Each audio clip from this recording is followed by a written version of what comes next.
अरे कभी भी दो ट्राइब एक जैसा नहीं होगा। मुंडा का संथाल से नहीं मिलेगा, संथाल का उरांव से नहीं मिलेगा, तो कुड़मी का मुंडा संथाल उरांव से कैसे मिलेगा?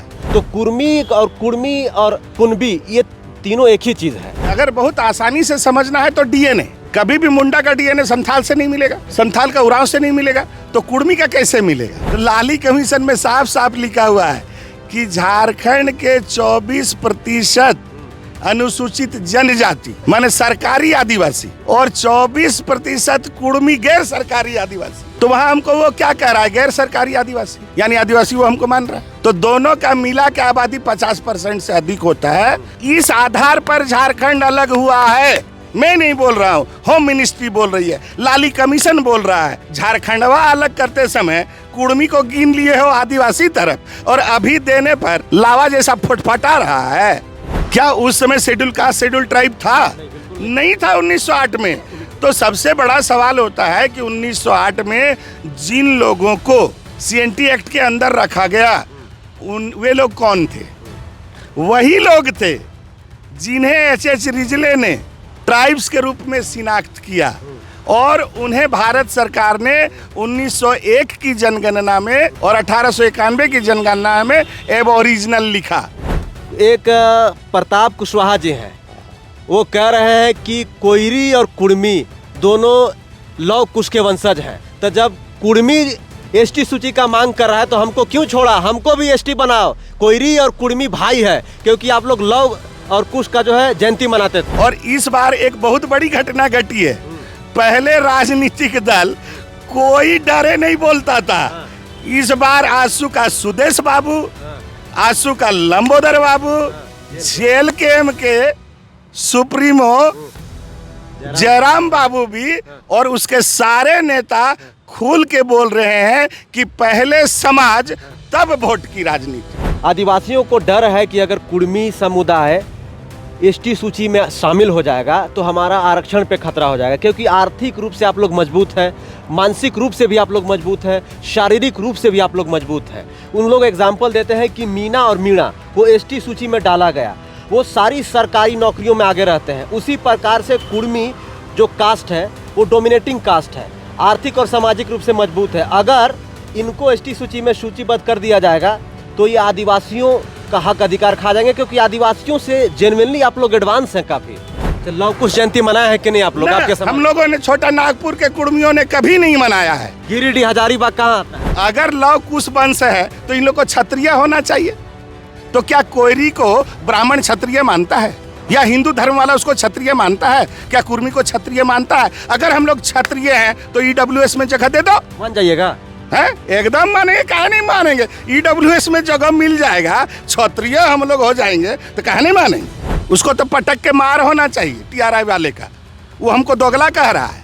तो आप दूसरे का तो रिपोर्ट तो लाके हमरे में घुसा दीजिएगा तो हम मानेंगे? जानते हैं वहाँ क्या और लिखा हुआ है? ये भी लिखा हुआ है कि कुड़मी घर की औरतें उच्च जातियों जैसे ब्राह्मण के घरों में घरेलू काम करती थी, हो सकता है सम्मिश्रण हो गया। तो आप बताइए, जिसका आबादी 1% भी नहीं है, 24% आबादी को जन्म दे दिया। जब वहाँ कोयरी नहीं रहा सर, तेली नहीं रहा, कुड़मी कैसे सीएनटी एक्ट के अंदर घुस गया?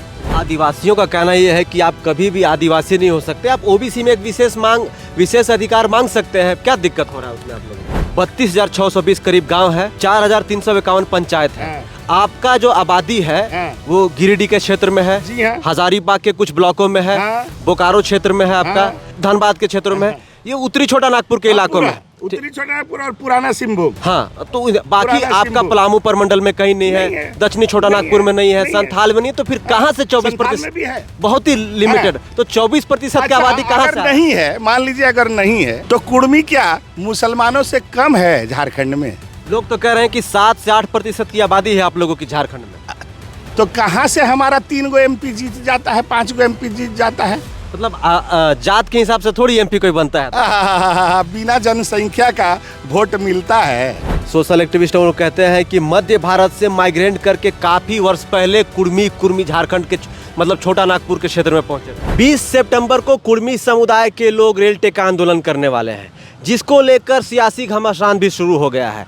दूसरे तरफ आदिवासी समुदाय की बात करें तो वो लोग भी जो है रेल टेका आंदोलन के विरोध में बाइक रैली निकालने वाले हैं। कई आदिवासी संगठन लोग इसका विरोध कर रहे हैं कि कुर्मी कभी भी आदिवासी नहीं हो सकता है, चाहे वो कुछ भी कर ले। तो हमारे साथ इसी मुद्दे पर बातचीत करने के लिए दीपक पुनियार दा हैं, काफ़ी जानकार हैं, चीज़ों को बहुत ही एक्सप्लेन करके बताते हैं। पहला जो इंटरव्यू हुआ था इस मामले में दीपक दा का हुआ था, जिसके बाद से जो है लगातार अलग अलग चैनलों में आप इंटरव्यू देख रहे होंगे। तो उस वीडियो में दीपक दा ने तमाम चीज़ों के बारे में समझाया था, लेकिन अब उससे आगे के बारे में हम लोग समझने का कोशिश करेंगे और जानने का प्रयास करेंगे। अभी जो मुद्दा चल रहा है कि कुर्मी और कुर्मी एक ही है कि अलग है, ये सबसे बड़ा जो है मुद्दा चल रहा है झारखंड में। दादा, सबसे पहले आपको झारखंडी जोहार रहेगा। जोहार जोहार जोहार। भोकाल टीवी को बहुत बहुत अभिनंदन। सबसे पहला जो मेरा सवाल दादा ये है कि क्या कुर्मी और कुर्मी एक ही है? देखिए, जो लोग पढ़े लिखे हैं, जो पढ़ते हैं, तो सर ये बात 1898 की है।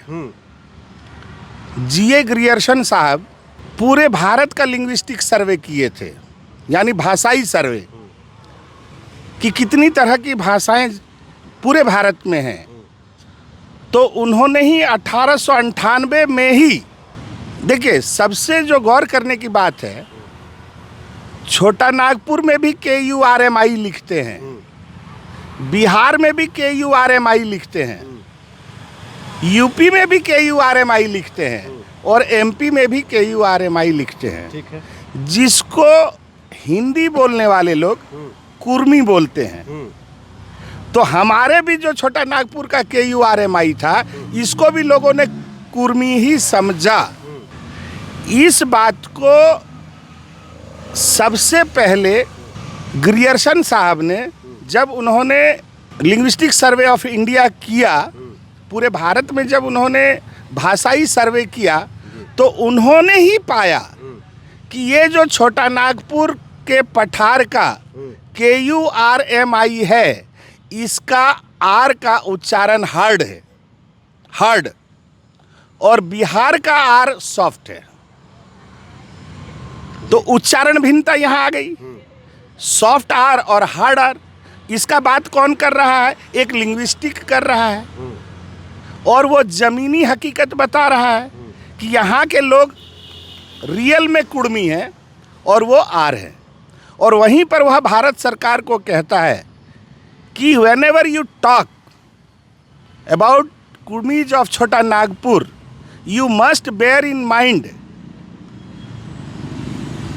कि they speak they're are hard. माने ये लोग कुर्मी हैं, कुर्मी नहीं है, और ये लोग इंडिजिनस हैं, प्रिमिटिव ट्राइब हैं, इनका अपना ट्राइबल ट्रेट है, अपना स्पेसिफिक कल्चर है, अपना स्पेसिफिक लैंग्वेज है, अपना पर्व त्यौहार है। तो ये आदिवासी हैं, ये जनजाति हैं, और बाकी जो बिहार वाले हैं, यूपी वाले हैं, MP वाले हैं, वे लोग जाति हैं।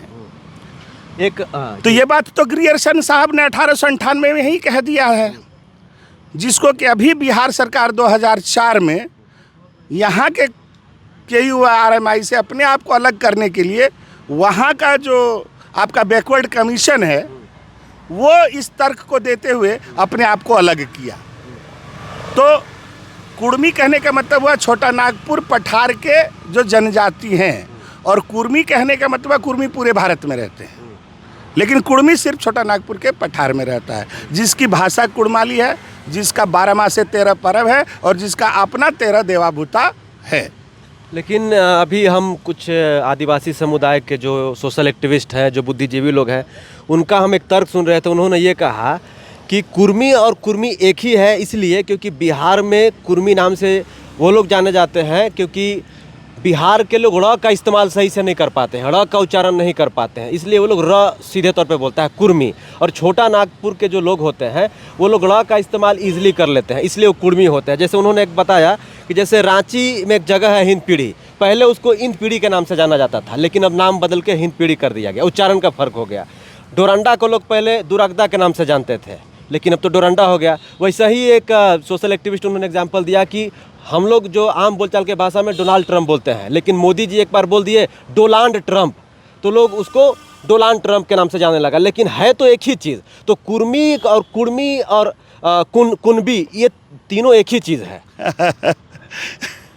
देखिए,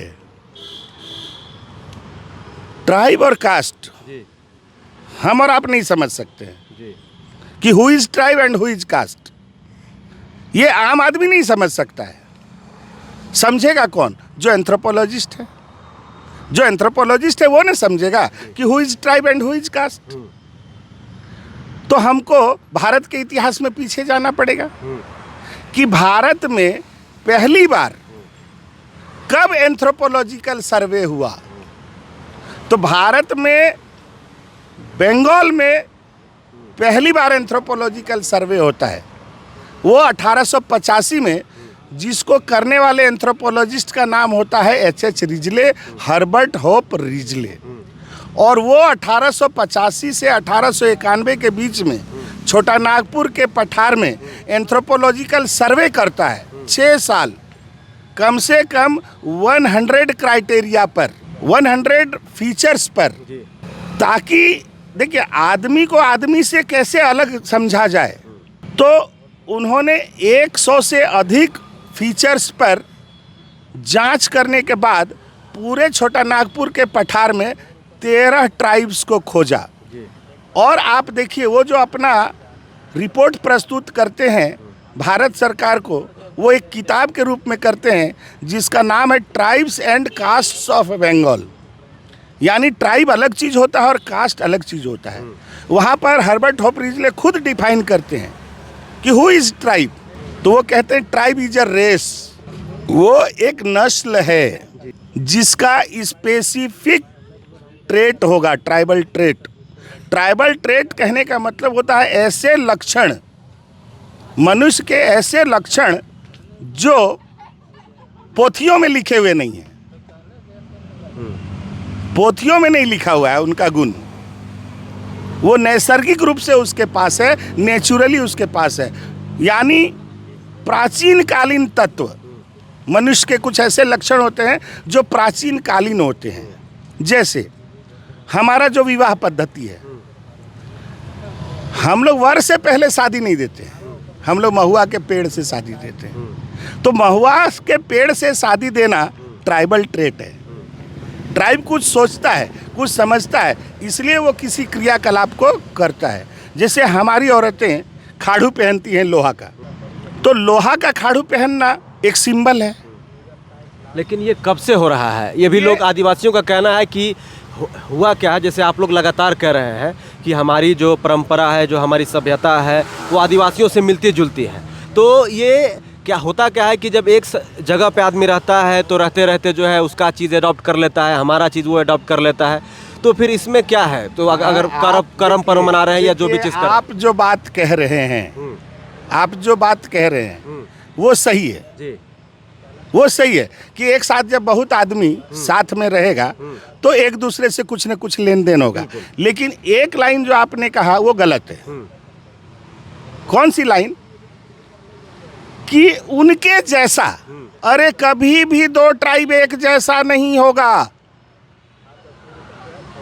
मुंडा का संथाल से नहीं मिलेगा, संथाल का उरांव से नहीं मिलेगा, तो कुर्मी का मुंडा संथाल उरांव से कैसे मिलेगा? मेरा अपना ट्रेट है, मेरा अपना स्पेसिफिक है। स्पेसिफिक क्यों कहा जा रहा है? स्पेसिफिक का मतलब ये होता है अद्वितीय, जो मेरे पास है, जिसको बायोलॉजी में सेलिएंट फीचर कहा जा सकता है। अरे चोया होगा तो मछली के पास ही होगा, सांप के पास भी चोया होगा, कोई ज़रूरी है? या पानी में तैरने वाला सब, जैसे कछुआ भी पानी में तैरता है, तो क्या उसका चोया रहता है? तो स्पेसिफिक जो फीचर है, और या तो अगर बहुत आसानी से समझना है तो डीएनए। कभी भी मुंडा का डीएनए संथाल से नहीं मिलेगा, संथाल का उरांव से नहीं मिलेगा, तो कुर्मी का कैसे मिलेगा?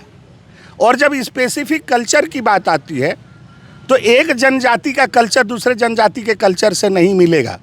एक जनजाति का भाषा दूसरे जनजाति से नहीं मिलेगा। एक जनजाति दूसरे जनजाति से एकदम से डिस्टिंक्ट होता है, एकदम से अलग होता है, वो एक जैसा नहीं होगा। क्यों? एक जनजाति का भाषा कब पनपेगा?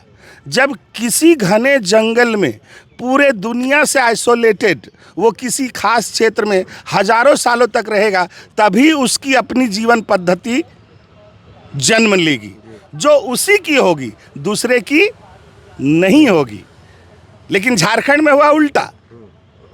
झारखंड में हुआ है उल्टा, छोटा नागपुर के पठार में हुआ है उल्टा। यहाँ पर पहले से मेजॉरिटी कुर्मी रह रहे थे, वहाँ पर जब बाद में जो लोग आए तो उन लोगों ने अडॉप्ट किया है। कुर्मी किसी का अडॉप्ट करने के लिए नहीं गया है। इसका सबसे बड़ा प्रमाण है कि जो हम लोग आपस में जनसंपर्कीय भाषा बोलते हैं, चाहे आप उसको कुड़माली कह लो, चाहे आप उसको खोटा कह लो, चाहे आप उसको नगपुरिया कह लो, चाहे आप उसको पचपरगनिया कह लो, बोलिए संथाल मुंडा उरांव इन भाषाओं को जानता है या नहीं जानता है? संथाली कहाँ जानता है? क्या वो फिर बाजार में किस भाषा में बात करता है? वो संथाली में बोलते हैं या हिंदी में बोलते हैं, जहाँ तक हमको समझ में नहीं, आता है। हिंदी में कैसे बोलेगा? हिंदी तो हाल की भाषा है। नहीं, वो तो संथाली बोलता है या देहाती कोई भाषा होता है। हाँ, तो जो देहाती भाषा है वो किसकी भाषा है? जिसको आप देहाती भाषा बोलते हैं कि आओ रे, जो रे, खो रे, किसकी भाषा है? कुर्मियों की भाषा। एकदम। नागपुरिया भी कुड़माली है, पचपरगनिया भी कुड़माली है, शब्द वही है, बोलने का टोन अलग है। एक बहुत ही कि मध्य भारत से माइग्रेट करके काफ़ी वर्ष पहले कुर्मी छोटा नागपुर के क्षेत्र में पहुंचे थे। चलिए, बहुत अच्छी बात है। आप एक बात बताओ, जब भी कोई माइग्रेट करेगा तो टोटल पॉपुलेशन माइग्रेट करेगा या पार्ट करेगा? पार्ट भी कर सकता है। टोटल तो कभी माइग्रेट नहीं टोटल करेगा। कैसे करेगा? पार्ट करेगा। पार्ट करेगा। जी। तो अभी हम यहाँ जो भाषा बोल रहे हैं, क्या मध्य भारत में कोई है जो मेरी भाषा को बोल रहा है? हमारा जो 12 मासे 13 परब है, क्या मध्य भारत में है जहाँ से ये लोग आने के लिए हमको बोल रहे हैं? और अगर हम कभी भी आए, अति प्राचीन काल में ही आए मान लीजिए, तो हम यहाँ आके रिफ्यूजिए न हुए, यहाँ के हम भूमिफोड़ तो नहीं हो जाएंगे, यहाँ के एबोरिजिनल तो नहीं हो जाएंगे? तो बाहर से आया हुआ आदमी सबसे ज़्यादा गांव बसाएगा और सबसे ज़्यादा पॉपुलेशन वाला होगा। आप लोगों की कितनी पॉपुलेशन है दादा अभी? हमारा पॉपुलेशन झारखंड में 80 लाख से बेसी है। नहीं, परसेंटेज में बताइए। परसेंटेज में मोर देन 24%। 24% से ज़्यादा कह रहे हैं। आपका कौन सा आंकड़ा है आपके पास? आंकड़ा सुन लीजिए, हाँ। आंकड़ा को समझ लीजिए। मतलब किस सेंसस के हिसाब से? मैं बता रहा हूँ ना। जी, संथाल का है 32 लाख, ठीक है। मुंडा का है 22 लाख, उरांव का है 16 लाख। ये दिख रहा है वे लोग कहाँ कहाँ हैं? ठीक है। और मुस्लिमों की संख्या है 52 लाख।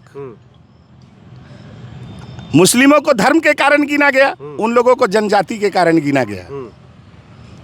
हरिजन में या जो एससी है, एससी में कोई भी 10 लाख से ऊपर नहीं है। तो कुर्मी क्या मुसलमानों से कम है झारखंड में? लोग तो कह रहे हैं कि 7 से 8% की आबादी है आप लोगों की झारखंड में।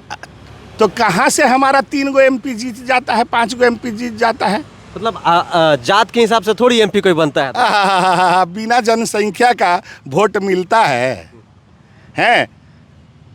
गुजरात में मोदी जी के जात के कितने लोग हैं, लेकिन फिर भी वो जात का छोड़िए। बनारस में मोदी जी के आप जनसंख्या पर चलिए, आप ब्लॉक वाइज तो देख सकते हैं, अच्छा, विधानसभा वाइज देख सकते हैं। दादा एक सवाल रहेगा मेरा, अगर हाँ। आप झारखंड में 24 जिला है, हाँ। 5 प्रमंडल है, माने देखिए, एक- हम लोग मैं एक मिनट रुकना मुसलमानों से कम नहीं है। नहीं, हम ये नहीं कह रहे हैं कि तो किससे, मुसलमान अगर 52 लाख है, वो 14% है, तो आप भी 14% होंगे। हैं? तो फिर तो आप 14% होते तो हमारा 5-5 गो एमएल एमपी कहाँ से आता? हम जमशेदपुर जीतते हैं ना जी, हम रांची जीतते हैं ना, तो वो हम तो- गिरिडीह जीतते हैं ना। ये मानक नहीं है दादा कि अगर 5 एमएलए है तो कैसे हमारा नहीं मानक होगा? कैसे नहीं मानक होगा? फिर हम विधानसभाओं में भी तो जीतते हैं, तो उन विधानसभाओं में तो साफ साफ पता चलता है कि वहाँ पर कुर्मी बहुल है। ऐसे तो मैं आपको बताता हूँ, एक बात मैं सुनिए। आपको डाटा बताता हूँ, आप खोज लेना। 1 मिनट सुनिएगा। जहाँ पर कुर्मी 33% है, वहीं पर मुस्लिम 17% है। 1 मिनट में आपको रुकना चाहूंगा। ये मेरा खोजा हुआ डाटा है। बिल्कुल आपका डाटा है। आप कह रहे हैं कि इसीलिए आप आबादी आपकी ज्यादा, इसलिए आपके पास 5 एमपी है। हाँ। लेकिन आप खुद कह रहे हैं कि 52 लाख के करीब मुस्लिम है। हाँ। एक भी एमपी क्यों नहीं है? साथ हाँ, ही सुन लीजिए साथ ही साथ 3 गो विधायक है। हाँ। आपके तो 10-10 विधायक हैं। हाँ। तो इस आबादी का कोई मानक नहीं होता है एमपी और एमएलए बनने का दादा, मेरा ऐसा मानना है। हाँ, और हाँ, बात हम करते हैं हाँ। झारखंड में 24 जिला, 5 प्रमंडल, 32,620 करीब गांव है, हाँ। 264 के आसपास जो है ब्लॉक है, 264-63 है, 4,351 पंचायत है। हाँ। आपका जो आबादी है हाँ। वो गिरिडीह के क्षेत्र में है, जी हाँ। हजारीबाग के कुछ ब्लॉकों में है, हाँ। बोकारो क्षेत्र में है आपका, हाँ। साथ में आपका धनबाद के कुछ क्षेत्रों में है, धनबाद में पूरा है। धनबाद के क्षेत्रों में है, ये उत्तरी छोटा नागपुर के इलाकों में। उत्तरी छोटानागपुर और पुराना सिंहभूम। हाँ, तो बाकी पुराना आपका सिंहभूम। पलामू प्रमंडल में कहीं नहीं नहीं है, है। दक्षिणी छोटा नहीं नागपुर है। में नहीं है, नहीं है। संथाल में नहीं है, तो फिर कहाँ से 24% में भी है। बहुत ही लिमिटेड। तो 24% की आबादी कहाँ अगर से आए? नहीं है, मान लीजिए अगर नहीं है, मान लीजिए नहीं है, जी।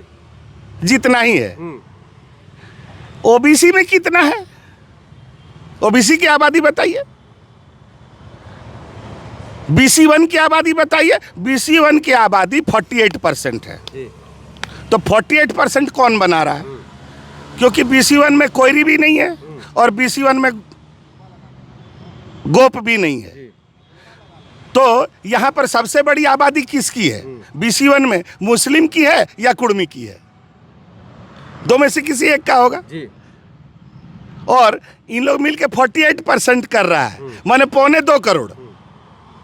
तो BC1 लगभग 50% मान के चलिए। तो उस 50% में मुस्लिम अगर 52 लाख है तो कुर्मी कितना है? तो आदिवासियों का कहना यह है कि आप कभी भी आदिवासी नहीं हो सकते, आप ओबीसी में एक विशेष अधिकार मांग सकते हैं। क्या दिक्कत हो रहा है उसमें आप लोगों को? मैं एक बात बताऊं, जी। आरक्षण इंपॉर्टेंट है या स्टेटस इंपॉर्टेंट है? लेकिन आपके लोग तो आरक्षण पे ज्यादा ध्यान देते हैं। आप जैसे पढ़े लिखे लोग कह रहे हैं। नहीं, आरक्षण कभी भी खत्म हो सकता है। क्यों? संविधान में जनजाति के कारण आरक्षण नहीं मिलता है। आप गौर करके संविधान को पढ़िएगा, वो इकोनॉमिक और एडुकेशनल बैकवर्डनेस में मिलता है। जी बिल्कुल। कोई जाति या जनजाति होने के कारण आरक्षण नहीं मिलता है। लेकिन स्टेटस, देखिए इन लोग कितना हल्ला कर ले, कोई भी CNT एक्ट कब लगा? 1908 में। उनके साथ मेरे ऊपर लगा कि नहीं लगा? बिल्कुल लगा। तो मैं अगर बाहर से आया रहता तो मेरे जमीन पर CNT एक्ट क्यों लगता? अब यहां पर आइए कि CNT एक्ट किन लोगों पर लगा? जी, सवाल बनता है। हैं? क्या ट्राइब्स पर लगा? क्या उस समय शेड्यूल कास्ट शेड्यूल ट्राइब था? नहीं, बिल्कुल नहीं था 1908 में। तो सबसे बड़ा सवाल होता है कि 1908 में जिन लोगों को CNT एक्ट के अंदर रखा गया वे लोग कौन थे? वही लोग थे जिन्हें H.H. रिजले ने ट्राइब्स के रूप में शिनाख्त किया और उन्हें भारत सरकार ने 1901 की जनगणना में और 1891 की जनगणना में एबोरिजिनल लिखा। तो जब वे लोग एबोरिजिनल थे, मैं भी एबोरिजिनल था। वे लोग CNT एक्ट में गए, मैं भी CNT एक्ट में गया। तो मैं जब वहाँ कोयरी नहीं रहा सर, तेली नहीं रहा, कुर्मी कैसे CNT एक्ट के अंदर घुस गया? तो क्या वो पॉलिटिकली घुसा CNT एक्ट में? क्या इकोनॉमिकली घुसा? एबोरिजिनल का मतलब ही होता है सिंगल रेस। और मैं आपको बता दूं 1793 में ही जब मुगल लोग यहाँ कैटेगराइज कर रहे थे कृषकों का, सिर्फ कुर्मी को कहा गया है सर कदीम खुदकास्त या खुदकास्त कदीम, माने कदीमी खुदकास्त। क्या होता है? कदीमी का मतलब होता है अति प्राचीन, पारसी शब्द है। कदीमी खुदकास्त, खुद माने स्वयं, कास्त करने वाला, कृषि करने वाला, और कदीमी माने अति प्राचीन। तो कदीमी खुदकास्त सिर्फ कुर्मी को कहा गया। तो ये कितने दिनों से कितना पुराना यहाँ का लैंड होल्डर है, ये तो इतिहास बता रहा है। आपको तो कभी कदीमी खुदकास्त नहीं कहा गया? कहा गया तो बोलिए।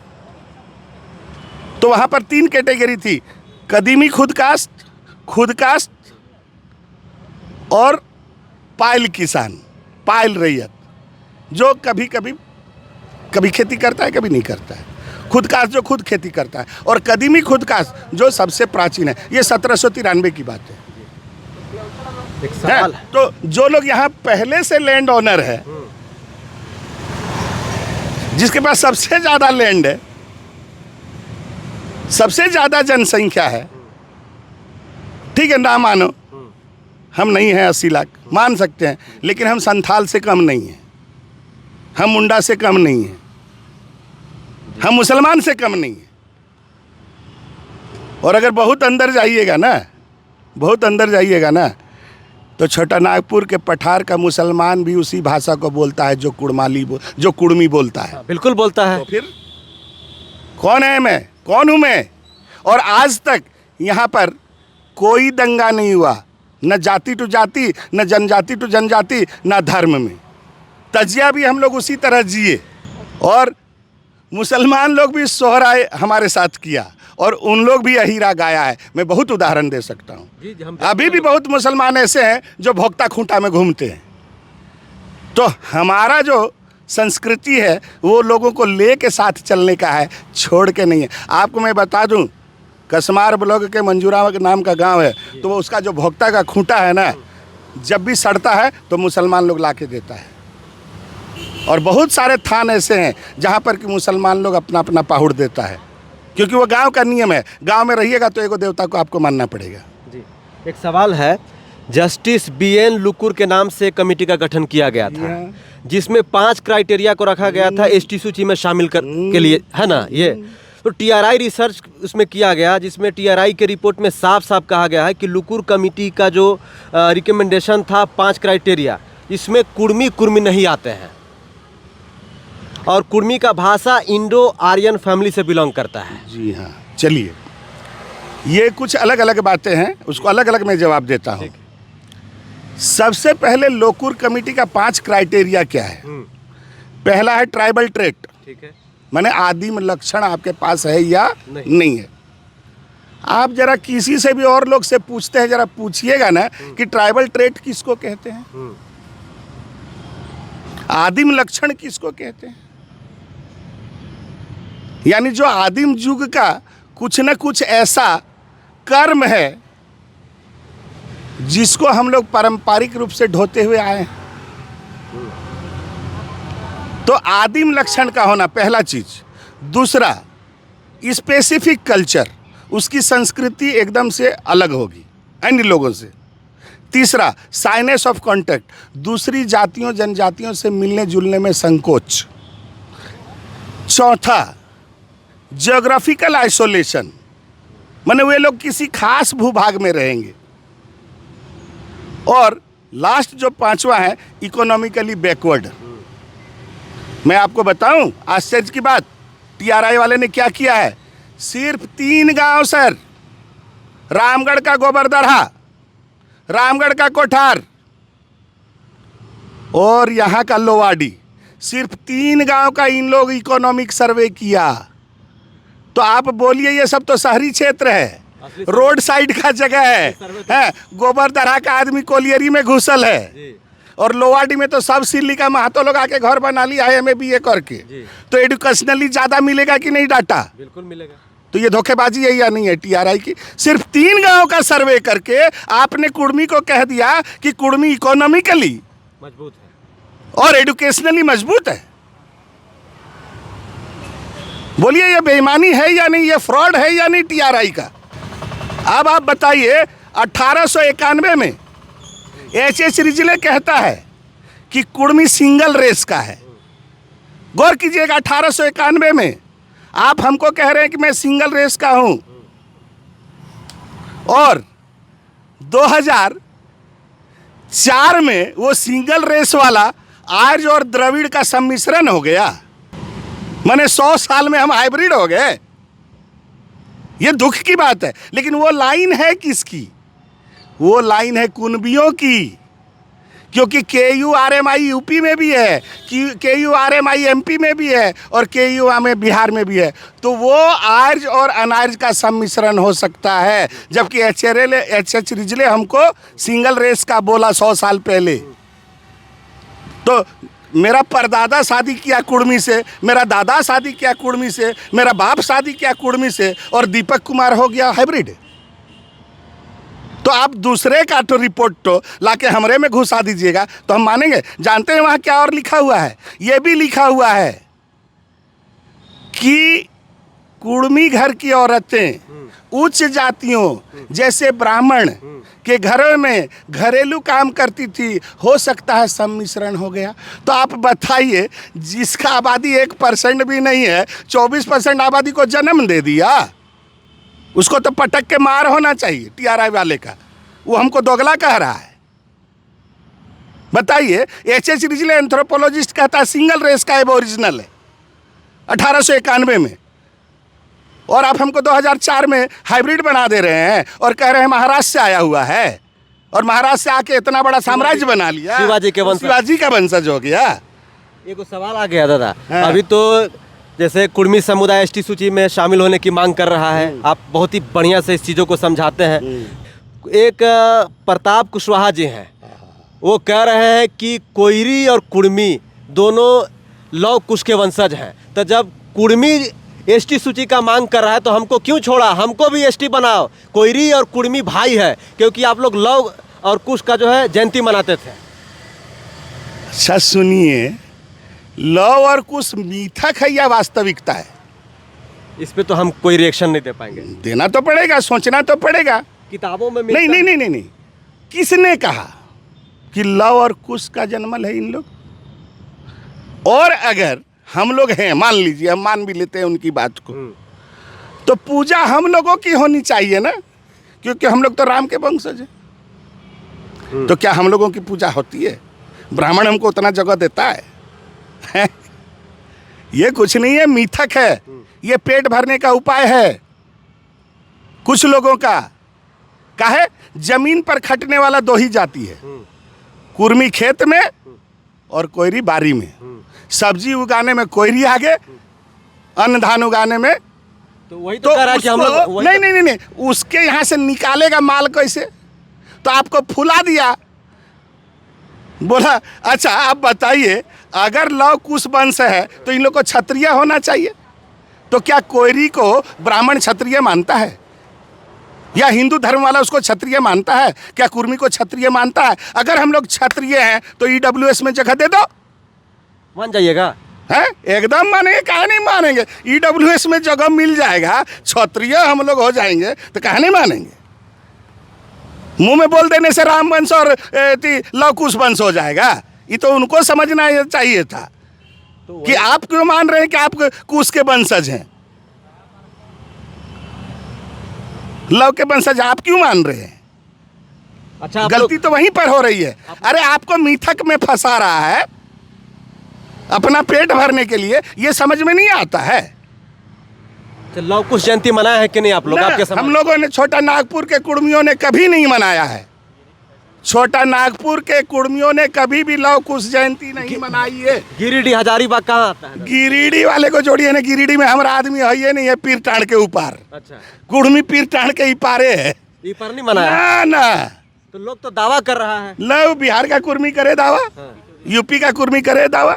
अच्छा, एक बात यह है दादा कि आप लोग जो है, आदिवासियों को डर है कि अगर कुर्मी समुदाय एसटी सूची में शामिल हो जाएगा तो हमारा आरक्षण पे खतरा हो जाएगा, क्योंकि आर्थिक रूप से आप लोग मजबूत हैं, मानसिक रूप से भी आप लोग मजबूत हैं, शारीरिक रूप से भी आप लोग मजबूत हैं। उन लोग एग्जाम्पल देते हैं कि मीना और मीणा को एसटी सूची में डाला गया, वो सारी सरकारी नौकरियों में आगे रहते हैं। उसी प्रकार से कुर्मी जो कास्ट है वो डोमिनेटिंग कास्ट है, आर्थिक और सामाजिक रूप से मजबूत है। अगर इनको एसटी सूची में सूचीबद्ध कर दिया जाएगा तो ये आदिवासियों का हक अधिकार खा जाएंगे, क्योंकि आदिवासियों से जेन्युइनली आप लोग एडवांस हैं काफ़ी।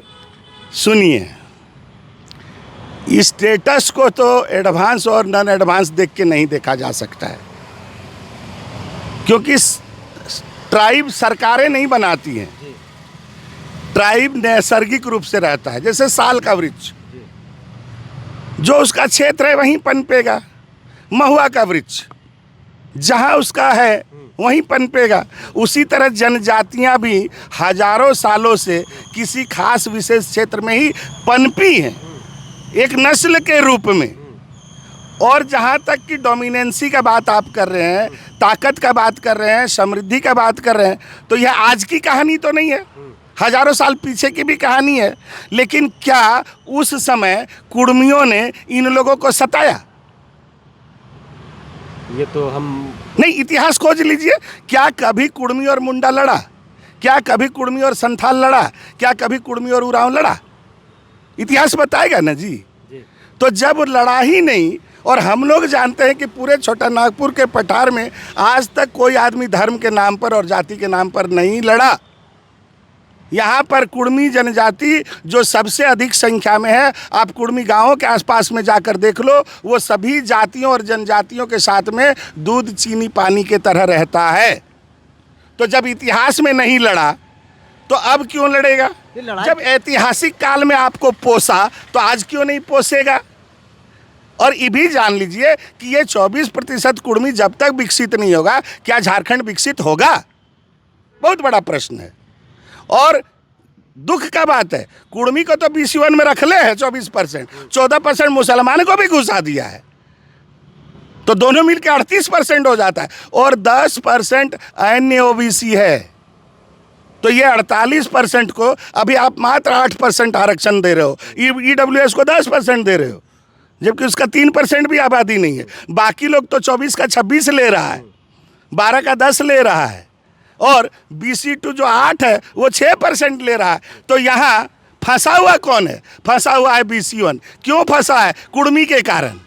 कुर्मी को आप BC1 से निकाल दो और उसका हक दे दो, तो सभी जातियों और जनजातियों को उसका हक मिल जाएगा। तो आप एक चीज जान लीजिए, ये सिर्फ कुर्मियों की लड़ाई नहीं है, बल्कि पूरे BC1 की लड़ाई है।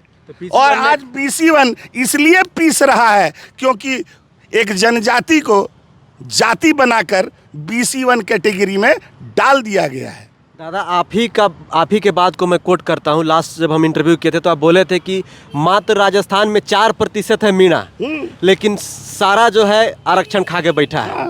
तो यही तो डर है यहाँ के आदिवासी। नहीं। अच्छा, आपके डर से तो वो तो आके झारखंड में नहीं लूट रहा है आपसे, वो ऑल इंडिया में लूट रहा है, तो उसकी औकात है, वो लूट रहा है। तो आप लोग की भी तो वही है नहीं। यहाँ पर क्या होगा, यहाँ पर आप ST1 ST2 कर दो, जिस तरह BC1 BC2 की 24% उसका, 26% मेरा। अच्छा, मतलब ST1 ST2? हाँ, ST1 ST2 कर दो, आराम से, कोई मतलब नहीं होगा, दिक्कत होगा। अच्छा, जहाँ तक जमीन का बात है तो CNT एक्ट में तो नियम है, जो जिस जात का है उसी का जमीन होगा। तो थोड़े कुर्मी जा रहा है संथाल का जमीन लेने, ना मुंडा का जमीन लेने, ना उरांव का जमीन लेने, और उसके पास अपने को जमीन का कमी है। ये बात आप लोग उचित जाके जैसे सरकार के समक्ष, क्योंकि देखिए ये तो हाई कोर्ट और सुप्रीम कोर्ट का मामला नहीं है, ये केंद्र सरकार और राज्य सरकार और TRI का मामला है। बस। तो फिर आप जाके ये सब बात को क्यों नहीं आप मैं बताऊं? रेल टेका क्या आंदोलन? मैं बताऊं, क्या हम लोग पिछले बार चीफ सेक्रेटरी को प्रेजेंट नहीं किए अपना बात? सुखदेव सिंह जब पिछली बार हम लोग ट्रेन को रोके तो सुखदेव सिंह बुलाए, जो यहाँ के चीफ सेक्रेटरी थे, उनके सामने हमने कागजातों को रखा, तो उन्होंने यही कहा कि अगर ये मामला ऑफिशियल होता तो मैं कल से आपका काम करता, क्योंकि हम लोग के मुंह से बोलने से सरकार नहीं मान जाएगी, सरकार भी कागजात देखती है, और ये कागज मेरा नहीं है, ये सरकार का ही कागज है। और जब हम लोग तो अमित शाह से भी बात कर चुके हैं। क्या बोले वो? तो अमित शाह बोले कागज तुम्हारा सब सही है, हम लोग प्रयास में हैं, आज नहीं तो कल। चलिए, एक सवाल है, अंतिम सवाल रहेगा। कुर्मी समुदाय का लोग ये दावा कर रहे हैं कि अगर हम लोगों को ST सूची में शामिल कर लिया जाएगा तो झारखंड 6 शेड्यूल में शामिल हो जाएगा, जैसे कि अभी 4 स्टेट है, असम, त्रिपुरा, मेघालय, मिजोरम। लेकिन ये दावा सही है कि गलत है? क्योंकि हमको जो जहाँ तक पता है 6 शेड्यूल के लिए पॉपुलेशन सिर्फ क्राइटेरिया नहीं होता है, क्योंकि असम में 50% से कम पॉपुलेशन है आदिवासियों की, त्रिपुरा में लगभग 32% की आबादी है आदिवासियों की, फिर भी 6 शेड्यूल में आता है। तो ये जो आप लोग दावा कर रहे हैं ये कितना सही है? सुनिए, उससे भी थोड़ा पीछे जाइए जी। झारखंड जब बना तो किस रिपोर्ट पर बना? झारखंड जो बना वो लाली कमीशन के रिपोर्ट पर बना। ठीक है। लाली कमीशन के रिपोर्ट का सेकेंड लाइन क्या है, दूसरा लाइन क्या है, और किस आधार पर बना झारखंड? झारखंड बना आदिवासी संस्कृति को बचाने के लिए, सीधी बात है, आदिवासी संस्कृति सभ्यता को बचाने के लिए। तो पहला लाइन साफ साफ लिखता है, सबको जरा आंख धो के पढ़ ले। जो लोग भकर भकर कर रहा है ना, भौकाली मचा रहा है, बोलिए आंख धो के खाली लाली कमीशन पढ़ लो, बहुत दूर का इतिहास मत जाओ। हैं तो लाली कमीशन में साफ साफ लिखा हुआ है कि झारखंड के 24% अनुसूचित जनजाति माने सरकारी आदिवासी और 24% कुड़मी गैर सरकारी आदिवासी जी। तो वहां हमको वो क्या कह रहा है, गैर सरकारी आदिवासी, यानी आदिवासी वो हमको मान रहा है। तो दोनों का मिला के आबादी 50% से अधिक होता है। इस आधार पर झारखंड अलग हुआ है। मैं नहीं बोल रहा हूं, होम मिनिस्ट्री बोल रही है, लाली कमीशन बोल रहा है। तो झारखंडवा अलग करते समय कुड़मी को गिन लिए हो आदिवासी तरफ, और अभी देने पर लावा जैसा फटफटा रहा है। कब तक तुम रोक लेगा? आज नहीं तो कल, आज नहीं तो कल। तभी तक नहीं जब तक कुड़मी सोया हुआ है। और इस बार जैसा जागा है ना, और खास करके युवा वर्ग, और इस बार एक बहुत बड़ी घटना घटी है। पहले राजनीतिक दल कोई डरे नहीं बोलता था। इस बार आंसू का सुदेश बाबू, आंसू का लंबोदर बाबू और जेल के सुप्रीमो जयराम बाबू भी, और उसके उपाध्यक्ष संतोष बाबू भी, और उसके सारे नेता खुल के बोल रहे हैं कि पहले समाज तब वोट की राजनीति, है ना? यही चाहते थे ना? अब हम लोग तो यही चाह रहे थे कि सारा राजनीतिक दल जो कुड़मियों का वोट लेता है, कम बेसी बहुत सारा जनजातीय क्षेत्र भी है जहां पर कुड़मी वोट से ही जनजाति लोग जीतते हैं। अरे उन लोग आंख से नहीं देखता है। एक एक ग्राम थान में पूजा कर रहे हो, एक एक जाहरा थान में पूजा कर रहे हो, आज से कर रहे हो? जब से तुम्हारा होश हुआ है, जब से गांव बसा हुआ है, तब से एक साथ कुड़मी एक जगह पर सब पूजा पाठ हो रहा है। और तुमको आज तकलीफ हो रहा है। आज तुम हमको बोल देते हो कि हम फलना का वंशज है और फलना का वंशज है। बोलने में शर्म नहीं लगता है? आज झारखंडवा लेते समय बोल दिया कि 20% गैर सरकारी आदिवासी, तो इस गैर सरकारी आदिवासी को सरकारी बनना है, यही लड़ाई है। अच्छा, खुद झारखंड मुक्ति मोर्चा अपना द्वितीय अधिवेशन में अपने संविधान में लिखता है कुड़मी को एसटी सूची में दर्ज करना है। और 1987 में झुंझुनू में कुड़मियों का बहुत बड़ा मीटिंग हुआ था, जिसमें राजेंद्र कुमार वाजपेयी जो कांग्रेस की महासचिव थी, और आपका ये क्या कहते हैं बूटा सिंह जो उस समय होम मिनिस्टर था, वो भी आया था। और उस बैठक में शिबू सोरेन जी, रामदयाल मुंडा जी, एनी होरो जी, उस समय के बीपी केसरी जी, जितने लोग थे उस बैठक में गए, है ना। आपके पलामू के जो सांसद थे वो भी, ये सभी लोग एक सुर में बोले कि कुड़मी जनजाति है, इसका अधिसूचन होना चाहिए। तो अगर आप जब तक नहीं मानोगे भैया, विकास का तुमको लाभ मिलने वाला है नहीं। और डेमोग्राफी बदल रहा है, जनसंख्या अनुपात बदल रहा है, बाहरी लोग धड़ाधड़ घुस रहे हैं, हर क्षेत्र का डेमोग्राफी बदल रहा है। नहीं कुड़मी वहाँ गया तो भैया अभी परिसीमन होने वाला है। अभी तो 22 के जगह 28 को सीट लड़ रहे हो, नया परिसीमन आने दो, उसके बाद देखोगे कि खेला क्या होगा। और जो अभी मैंने भका रहे हो और जीत के जा रहे हो और दिखला रहे हो कि हमारा अभी सीट दिख रहा है, 10% भी सीट बचने वाला नहीं है। बिना कुड़मी के जनजातीयता झारखंड में बचने वाली नहीं है। जोहार। एक मिनट, कहाँ रेल टेक्का आंदोलन में किस स्टेशन पे आप जा रहे हैं, आप खास करके? देखिए, हम लोग तो घुमक्कड़ है। घुमक्कड़ है। हाँ, हम लोग का काम है घूम घाम के बच्चा लोग को देखना कि हमारा बच्चा लोग सही सलामत है कि नहीं। गाली गलौज दे रहा है सोशल मीडिया। अरे कोई बात नहीं है। देखिए, मेला लगेगा तो एगो कहावत है कि बाजार किसेर गुल ना बुझबार भूल। तो यहाँ समझने का फेर है, अगर समझोगे तो कोई हल्ला नहीं है और नहीं समझोगे तो हल्ले गुल्ला है। जी चलिए। तो हमारे साथ दीपक पुनियार दा थे, इनके बातों से समझ गए होंगे कि कुर्मी आदिवासी है या नहीं है। तो ये 20 तारीख को रेल टेक आंदोलन में भाग भी लेंगे और इनका कहना है कि हर हाल में जो हमारी पहचान थी, जो हमारी आइडेंटिटी थी, उसको हम लेके रहेंगे। बाकी इस वीडियो को देख के आप क्या कहेंगे ज़रूर हमें कमेंट करके बताइए। बाकी लड़ाई झगड़ा मत कीजिए, सब आपस के लोग हैं, हम झारखंडी हैं, लड़ाई करने से कोई फ़ायदा नहीं होगा, मिलजुल के रहिए, सब समाधान निकलता है। जोहार, नमस्कार।